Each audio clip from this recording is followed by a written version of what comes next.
Ayan, good day sa aking mga followers, especially sa aking 11th STEM ng FPPHS. So, at this moment, I'm going to teach you on how to find the areas bounded by curve using integral calculus.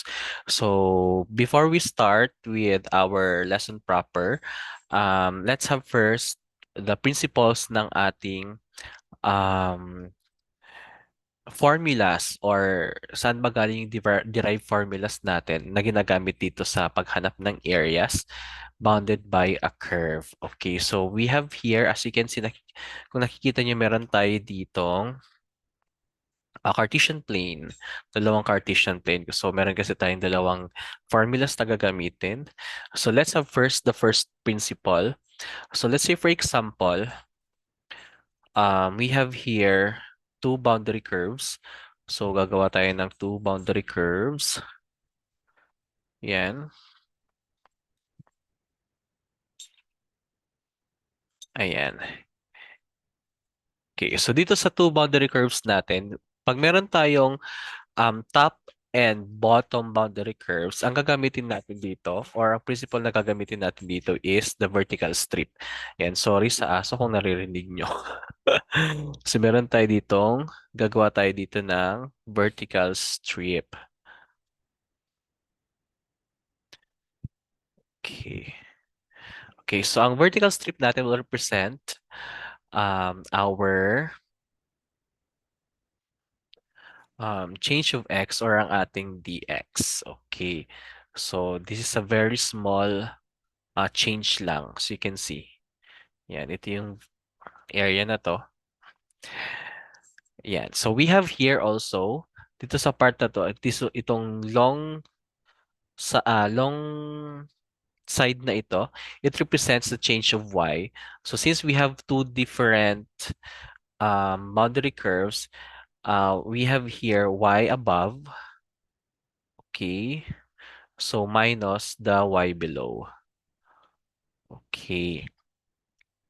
So dito po, as you can see, kung babalikan natin, i-zoom natin tong, ayan, i-zoom natin tong part na to. So it represents a rectangle, tama? Ayan. I'm sorry.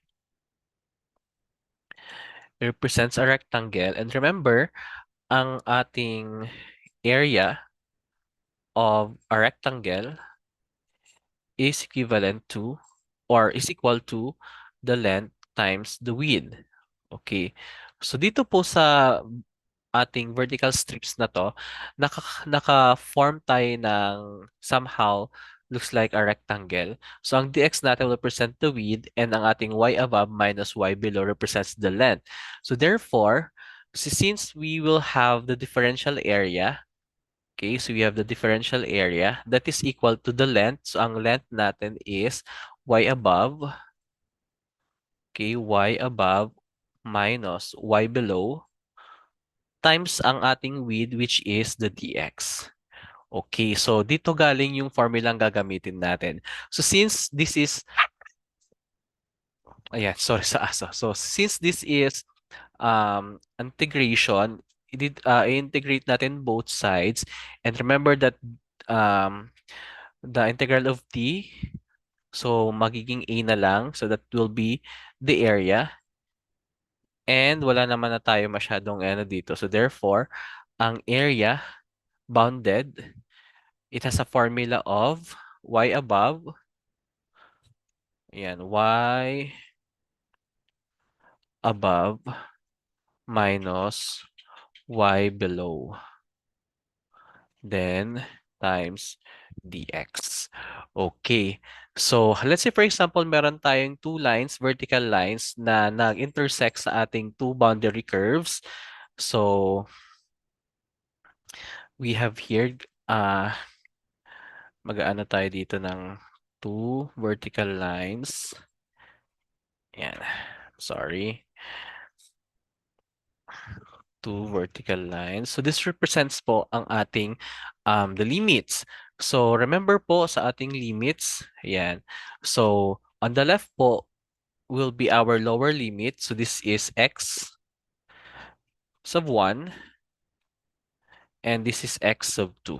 So, from this area, or formula of area, so ang limits natin dito is x of 1 up to x of 2. So, this will be the principles na base natin, ayan, or na-derive natin mula sa ating two boundary curves at sa ating vertical strip na ginawa. Okay, so ito yung principles na na-derivan ng formulang gagamitin natin mamaya. Okay, so dito naman tayo sa sunod.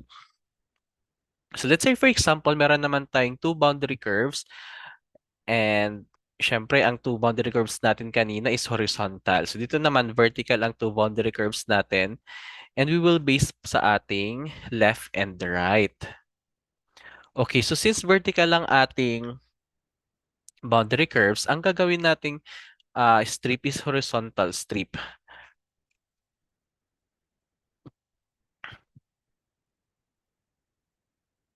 Okay, so we have here horizontal strip. Yan, so therefore, yan, ito naman. So since naka-ano tayo, naka-vertical ang ating boundary curves, this will become our dy or the change of y. Okay? And ito naman yung ating change of x. So since meron tayo ditong vertical, o di ba kanina ang ginamit natin is y above minus y below. So since dito change of x naman natin, so this will become x right minus x left. Ayan. So, ito ang babasehan natin. And remember, based sa formula ng ating area of the rectangle, so this will become area ng ating rectangle, that is length, times the width. So, since meron tayong differential area, so this will become x right. Ang length natin is x right minus x left. Ayan. Sorry, pangit ng sulat ko. Yan, i-zoom nga natin. Ayan, x right times minus x left times ang ating dx. So, syempre, integrate natin both sides.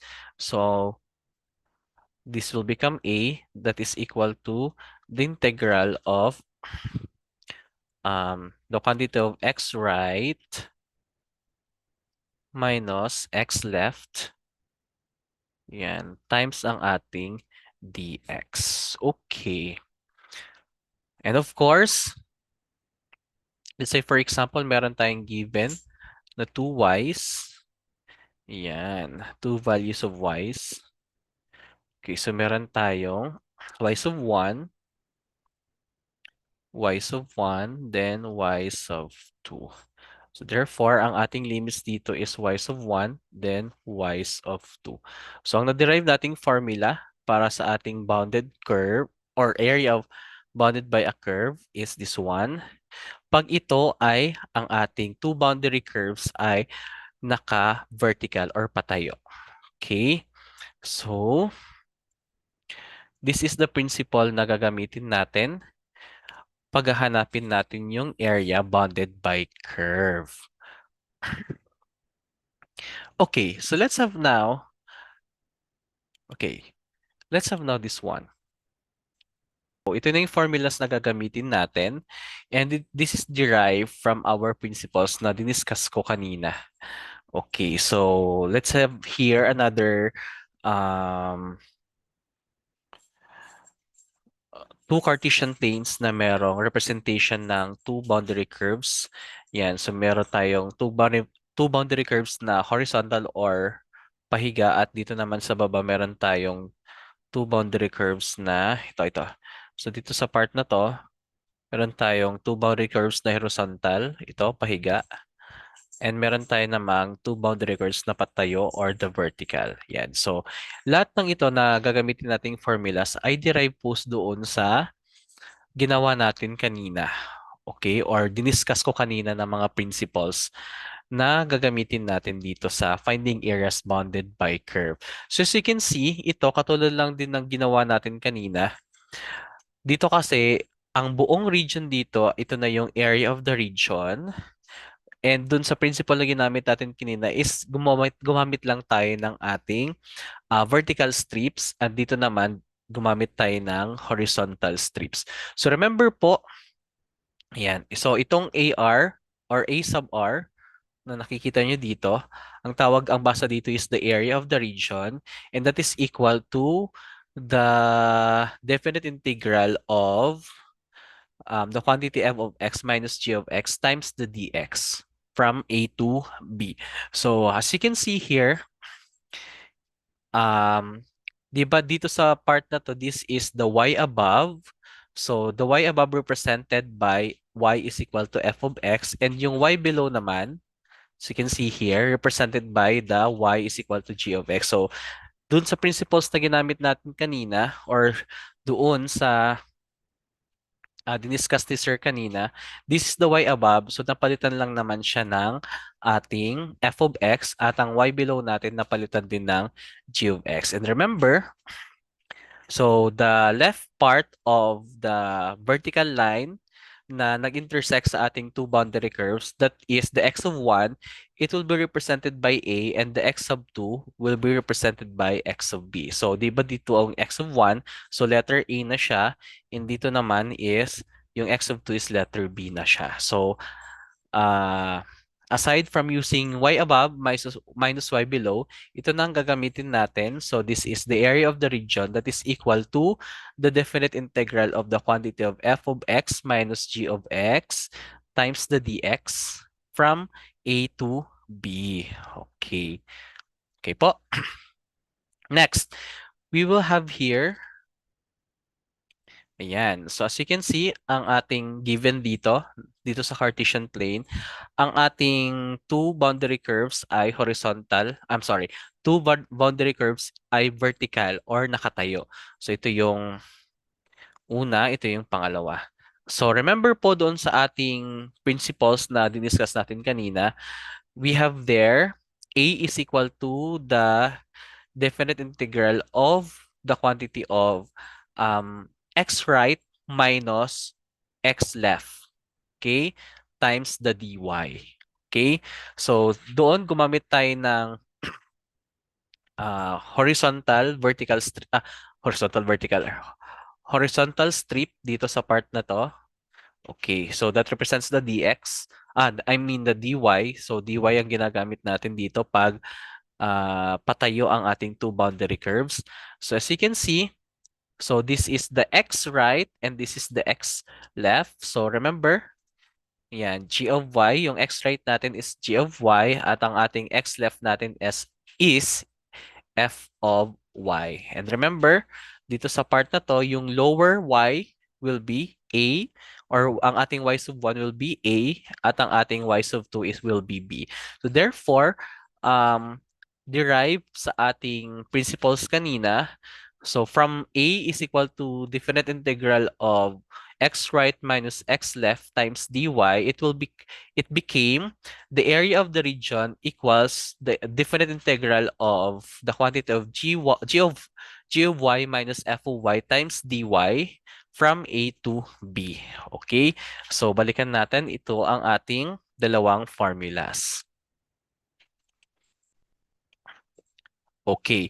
So next po, ang susunod natin gagawin is we are going to apply now the formulas that you have learned from the two principles. So dito, ang gagamitin na natin dito, ito yung derived formula na, which is the area of the region and f of x, g of y, and f of y. Okay? So let's have now our example. So dito, ang example natin dito ay hindi pa siya worded problem. So given pa yung ating mga um, equations. Okay, so dito sa ating example, we have two curves. We have y is equal to 2x squared minus 8x plus 10. Ito. We have y is equal to 2x squared minus 8x plus 10. And we have also y is equal to x squared minus 2 minus 2x minus 1. So, green up na to ni sir dito sa part na to. So, pwede kayong mag-manually graph or pwede nyo nang gamitin yung GeoGebra or Desmos. Po. Amo po. So, ito, isusulat ni sir kung anong mga pwede nyong gamitin. So, pwede nyong gamitin is GeoGebra for graphing, or you can also use Desmos. Okay po. Okay, so isosolve na natin yung example number 1. So, di ba pinakita ko na sa inyo na the 2x squared, yung 2x squared minus 8x plus 10 natin is yung ating y above, and ang ating x squared over 2 minus 2x minus 1 ay ating y below. Okay, so using our formula, we have area of the region that is equal to the definite integral of the quantity of f of x, or ang ating y above minus g of x, which is ang ating y below times dx. Okay, so first, nakalimutan natin from A to B ang ating upper and lower limit. Okay, so first is, let's substitute the given. So this will become, so meron tayong value of A which is 1, and value of B is which is 3. So ang ating f of x is 2x squared minus 8x plus 10. And that is minus the y below, which is x squared over 2 minus 2x minus 1. Yan. Then, times dx. Okay. Next po, we are going to simplify first ang ating given na two functions. So, simplify muna natin. Okay, so this will become 2x squared minus 1 half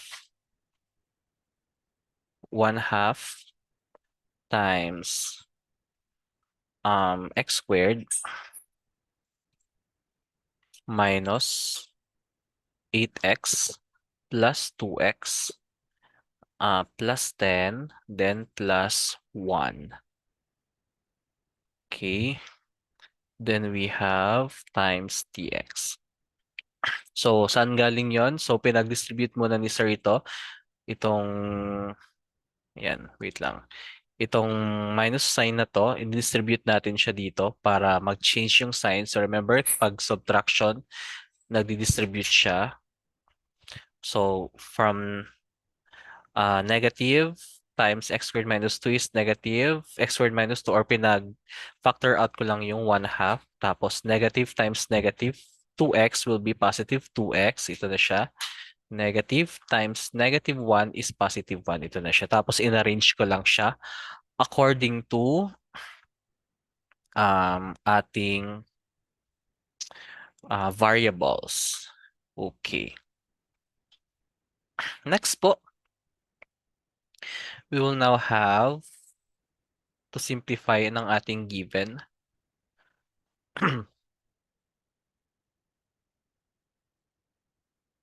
Okay, so we have 2x squared minus 1/2 x squared. So, remember that pwede siyang masubtract kasi para sila ng variables, and para siya ng what do you call that? Variables and exponent. Okay, so 2 minus 1/2, that is 1.5, or 1/1/2. 1.5, ano yung other term niya? We have 3 over 2 kung 1.5. Then, copy natin yung x squared. Okay, then ito namang sunod. 8x, negative 8x plus 2x. So, since mas malaki yung negative, so magma-minus tayo. And different sign siya, so magma-minus tayo. So, 8 minus 2 is 6. So, mas malaking negative, so we have negative 6x. Then, 10 plus 1 is 11. So, we have plus 11. Then, we have dx. Ayan. So, as you can see, sinimplify pa lang natin yung dalawang given function. So, ang sunod po is we are going to apply now our integral or integration. So, kung mag-integrate na tayo, so this will become 3 over 2 times x squared or x raised to 2 plus 1 over 2 plus 1. So, remember kung ano yung nangyari sa exponent, sa integration, yun din yung denominator na mangyayari. So, we have, next will be minus 6, okay, times x plus, meron ditong imaginary 1, so, erase muna natin to. Mali yung, yan. Okay, so we have x, meron siyang imaginary 1, so 1 plus 1. So, since nag 1 plus 1 tayo sa exponent, ang denominator niya ay 1 plus 1 din. Okay? Then we have plus ang integral ng 11 is 11x. So remember, ang constant, meron lang siyang integral na madadagdag na variable x. Okay. So simplify natin. I-simplify natin tong ating integration. So you have 3 over 2 times 2 plus 1. Sorry, x times ay, nawala na ako. So we have 3 over 2 times x raised to 2 plus 1. We have 3 over. Ang denominator 2 plus 1 is 3 also. Tapos we have minus 6 times the quantity x raised to 1 plus 1 will be 2 over 1 plus 1 also is 2. Then plus 11x. Sorry na kalimutan ko yung x dito. And sunod, simplify ulit natin. So, i-multiply natin. So, this will become 3x cubed over 2 times 3 is 6. Then minus, this will become 6x squared over 2, then plus 11x. Ayan. So, simplify pa rin natin yung mga fractions dyan kasi may mga lowest term pa yan. So, therefore, this will become x cubed over 2 minus 6 divided by 2 is 3. So we have 3x squared, then plus 11x. So this will be our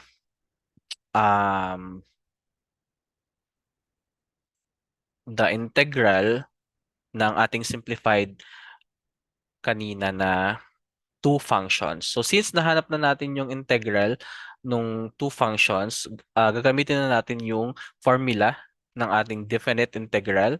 So which is, di ba meron tayong lower limit na 1 and 3. So, di ba ang definite integral is we have x cubed over 2 minus 3x squared plus 11x. So, ang gagawin natin is using the definite integral formula, area of the region. So, this will become 3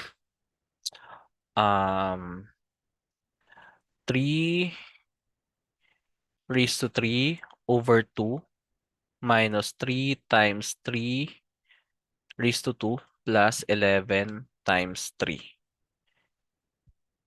Sorry. Ayan na natin to. Since definite integral na to,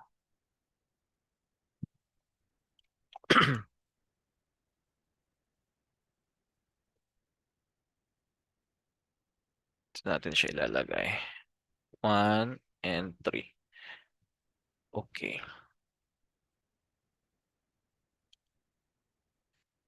Ayan, lagay ko kaya siya dito para may space tayo. So we have minus yung lower limit naman. So we have 1 raised to 3 over 2 minus 3 times 1 raised to 2 plus 11 times 1. Okay, then simplify natin.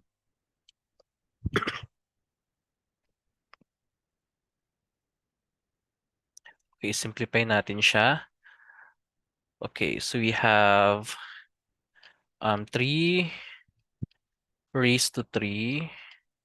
We have 27 over 2 minus 3 raised to 2 is 9 times 3 is 27 plus 11 times 3 is 33. So, pakonti-konti lang tayo para magets nyo. So 1 raised to 3 is 1 over 2 is 1 half minus 3 times 1 is 3 then plus 11 times 1 is 11. Okay, next. Okay, so we have kung mahilig kayo sa fraction, pwede niyong i-solve siya using fraction. Kung mas magaling naman kayo sa decimal, pwede niyo siyang yung 27 over 2, pwede niyo siyang i-solve using decimal. Okay, so since minus to, isolve muna natin yung mga nasa loob ng parentheses. Okay, so we have 27 divided by 2. So meron tayo ditong 13.5 minus 27 plus 33 minus, this is 0.5 since 1 half minus 3 plus 11. Okay, so 13.5 minus 27, we have negative 13.5. Then we have here plus 33 minus um, 0.5 minus 3 is we have negative 2.5 then plus 11. Yan. So, kinukonti-konti ko lang para makahabol kayo. So, next po, we have negative 13.5 minus 33. I'm sorry, negative 13.5 plus 33. So, meron tayong negative 13.5 plus 33. Meron tayong answer na 19.5. Minus, meron tayong negative 2.5 plus 11. So, meron tayo ditong 8.5. So, since, yan, ayusin natin tong 5 natin.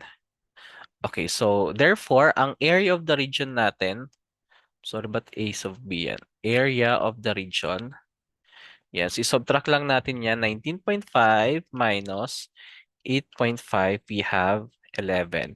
So since area ito, ang unit natin is 11 square unit. Ayan, so that will be our final answer. So I hope na may natutunan kayo for this video. So next video, gagawin ko naman yung ang given natin ay ang ating ano yung ginamit natin ngayon? Yung horizontal two boundary curves. So ang sunod naman na gagawin ng video ni Sir ay yung vertical boundary curves, which is ang ginagamit natin is x right minus x left. So I hope na meron kayong natutunan for this video, and sa aking 11th STEM, expect for a quiz on Monday. Ayan. So thank you so much. Bye.